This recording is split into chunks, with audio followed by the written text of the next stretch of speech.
Hi guys, welcome to Brentlea Junction. I've finally done it. I've got all 4 trains running all at once. Bit of a nerve-wracking at first, but I did get there. So in front should be now the 37. That's my new coalesce rail. At the moment I've got all coalesce rails running by my DRS 68. So here comes my 70. There we go. It's still juggers slowly on corners, but I spoke to John at Watermills Yard. The body is not on properly, John, still haven't done it. I'm just quite happy that all trains are running at first, which is quite good. I didn't think I'd ever get them to run. Now I've got my 60 coming through any minute now. I've tidied up the shed. Well, you can see the floor, which is good. Obviously the stuff on the sides is still a mess, which I'm not bothered. I can manoeuvre around, I can get to it, which I'm quite happy about. Obviously now is the time where I start to build the inclines and the second level. Obviously where the third level was originally, that's where I'm going to put it. So I'm going to have it going all the way around. If you've watched Hillside Central, Sammy had it where it's wet all underneath. Well, I'm hoping that's what mine's going to be. I'm not going to rush mine. I'm going to get my brother-in-law John to build it. If I build it, it doesn't work. If he builds it, it works all the time. But yeah, I finally got it. 4 trains running all at once, which I'm absolutely happy about. I went to my local model shop the other day. Took my dad there because he's into model cars, and obviously I'm into trains. Hopefully I was going to try and blag him to get me some stuff. And well, let's just put it another way, he gave in to me anyway. So the coal, start again, the coal, I still can't say it, the coal containers, they are RMC, that's on back of the 60.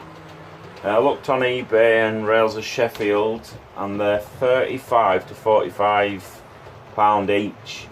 I walked into the model shop, spotted them right away, and it was £20 each. So there was only 5, so my dad asked me which ones would I want if I wanted anything, so I showed him them and he bought me them. Hopefully you'll get to see him just in time with DRS will move out of the way. So there are those orange ones in the background. Hopefully you'll still get to see them once the network rail stuff's gone. So yeah, £20 each they were, plus 20% discount as well. It's a bit of a shame because the model shop has to be relocated due to Mr. Owen Oyston getting into financial difficulty. But I'm sure we've all been there before, I know I have. But you learn from your mistakes. He also bought me a viaduct. Now I've seen everybody's viaduct, and it was Terry's at Brentlea Junction. Well, I decided that I wanted a viaduct, and technically I want it so it's like here and here. Obviously it'll be built like a box, but this is the viaduct that I've got. So I'll just pull it over here where you can see it, but I'm sure it took me hours to build it.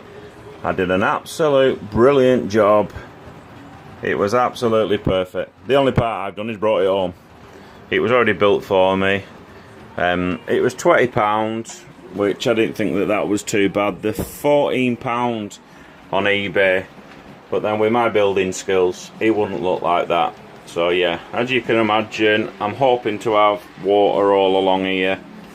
I have been speaking to my brother-in-law John, and we can actually make something out of glass that actually has real water running through, which will be sealed. I can have a pump in it, but I don't know. I don't really fancy taking that chances with the electrics and the amount of money that's sat inside the shed anyway. But yeah, other than that, obviously all the sidings are done now. I've got my wrecker parked up, is in wrong place. There's me wash sheds. Obviously I've got my electrical stuff.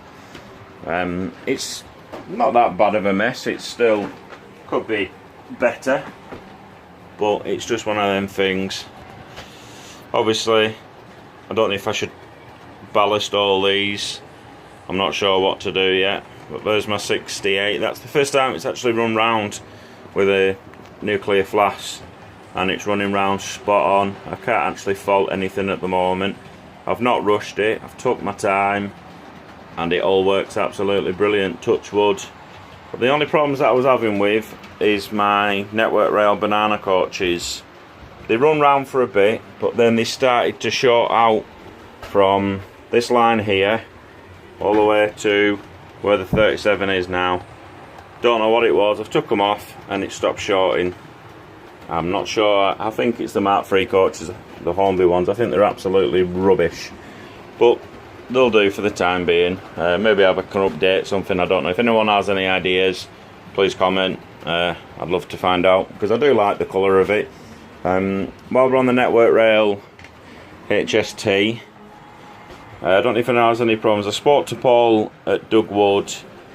Now, it had a mind of its own. He didn't make it go one way, it go the other. He made it go that way, it went the other way. The lights worked when they wanted to, but now they don't read the codes whatsoever.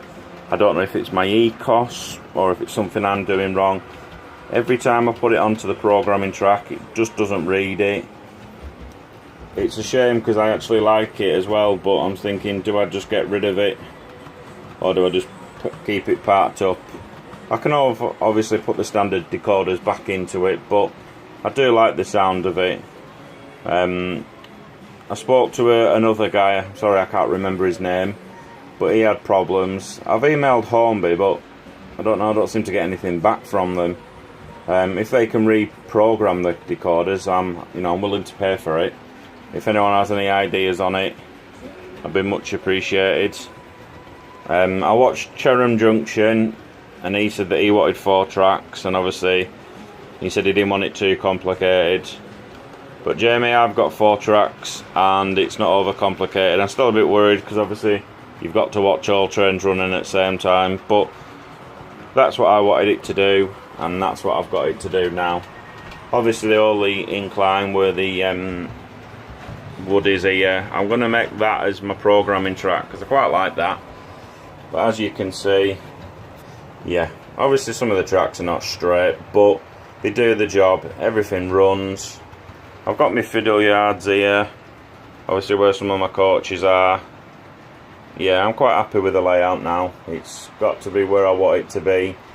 Obviously I'm going to concentrate more onto the fiddle yard now, where I can actually start doing some shunting. I've not put the lights in under the fuel depot yet, because they keep flickering. I don't know if you can see it, but my lights flicker, and now I don't know why. I don't know if it's something on the ECOS, if you turn it up or turn it down, I don't know, I just can't figure it out. I have got the filter that Cheeky Tech had done, and I've put a filter into it, and the trains do run a lot better. So if you do watch this Mr. Cheeky Tech, it works absolutely spot on. I know we talked about it, but yeah, everything's running absolutely brilliant. So I was having problems with these 2 points here, trying to go on it and it just stopped dead, so I've wired them up and now trains go over them, no problems. The track's obviously not as clean as I'd like it to be, but now I know what layout I want, I can get them all cleaned. Alright guys, if you like and comment, happy days. Alright guys, thanks very much, goodbye.